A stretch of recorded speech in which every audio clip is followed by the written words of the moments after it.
your money stack.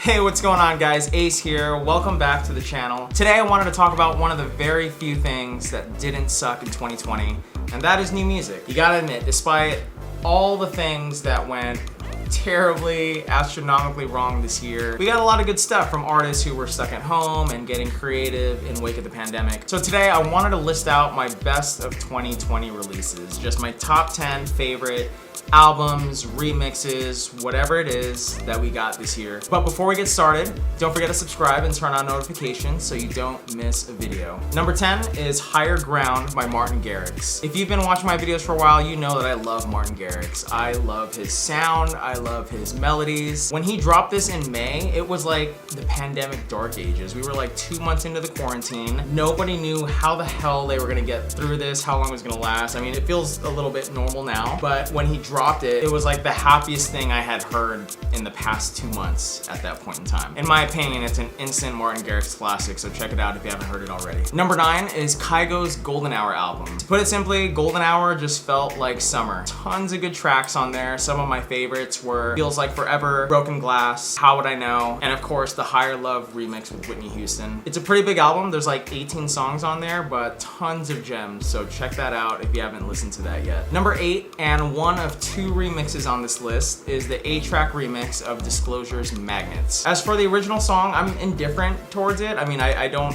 like it or dislike it, but as far as this remix goes, it totally transforms it for me, which I think is what makes the best remixes. Number 7 is the other remix on this list, and that is CLOZEE's remix of Big Gigantic's You're the One. So I loved this song when it first came out. It's such a catchy drop.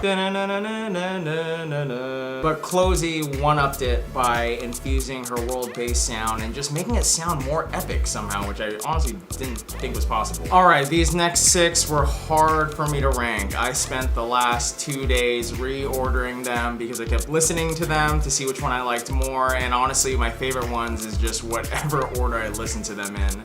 So next is BLEU CLAIR. This is just a house artist that I discovered. At the time he was on the Noir Sur Blanc label, which is based in France. I just discovered him on a playlist and I fell in love with his tracks. Some of my favorites are Make You Mine, False God, and Do My Thing. He recently dropped an EP with Insomniac Records, but more importantly, by discovering him, I discovered the rest of the Noir Sur Blanc label, which has a ton of good artists, so recommend you checking them out. There's a Spotify playlist from that label that I followed to discover them more, and I'll make sure I put it in the description below. So number 5 is the 1999 EP by Rich Brian. I know this is not an EDM artist. Rich Brian's actually a rapper, if you're not familiar with him. The tracks on this album are a lot more mature. It shows a lot of growth. If you're hesitant, just check out the single Love in My Pocket. Guarantee you will dig it. Another one of my favorites on the EP is the first track called Sometimes. 10 out of 10 would recommend. Number 4 on my list is CHAMI's debut album, Year Zero. I gotta say, I was not a huge fan of CHAMI before this release. I don't like or dislike his music, I just have not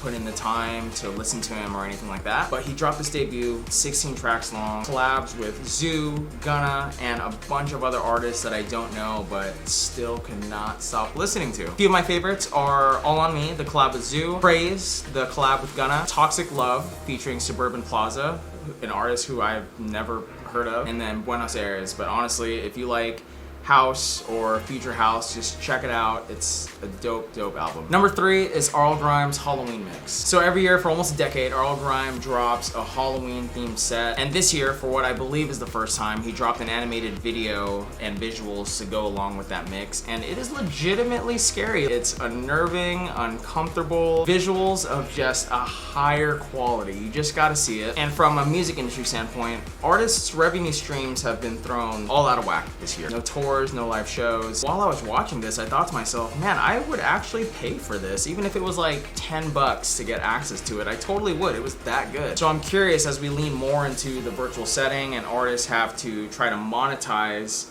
more of their music without going live, if sets like this, like an hour-long themed mix with an accompanying video, might be one of those things that we see a little bit more of, whether it's for paid viewing or even for free. Either way, I think he really upped the ante with this release, and I highly recommend draw the lights, have some drinks, turn it on, and turn the volume up. All right, the last 2. Next on my list is WHETHAN's debut album, Fantasy. So what to say about this? I think I love this so much because of all the different sounds and the collaborations on the album. If you listen to the whole thing, you'll notice that it almost doesn't even sound like an EDM album. It sounds like an indie rock album or an alternative artist. And I think some people might see that as a flaw, but I think in this case, it was a huge strength. Each one of these tracks stands up on its own two legs, and he's got some really good collaborators on the album. Some of my favorites are Sunshine with The Knox, another artist that I love and I think is super underrated. You should check him out. Ocean Energy is probably my favorite on the album with Mr. Gabriel. Upside Down featuring Group Love, and All I Needed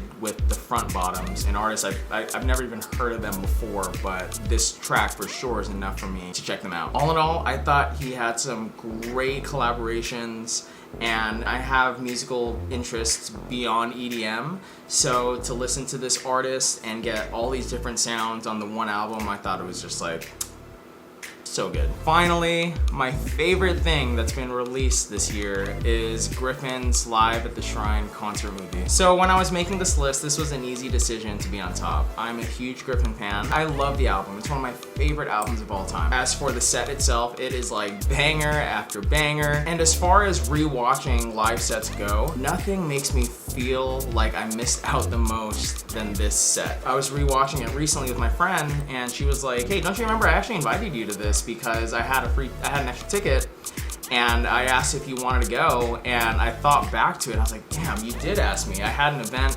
for work that night and I just couldn't make it. Now I'm gonna take that to my grave. It's one of my biggest regrets in 28 years is not going to the show. And even though it hurts to incite that FOMO every time I watch it, I just can't help it. It's such a good video, which is why in 2021 or 22 or whenever the hell we get back to normal life, I am never, ever saying no to any of these shows. Ask me, you need a concert buddy, let me know, I am in. So that is my best of 2020 list. I want to know, what were your favorite releases of the year? Let me know in the comments below. And once again, don't forget to subscribe and turn on notifications so you don't miss a video. Thank you so much for watching, guys, and I'll see you next time.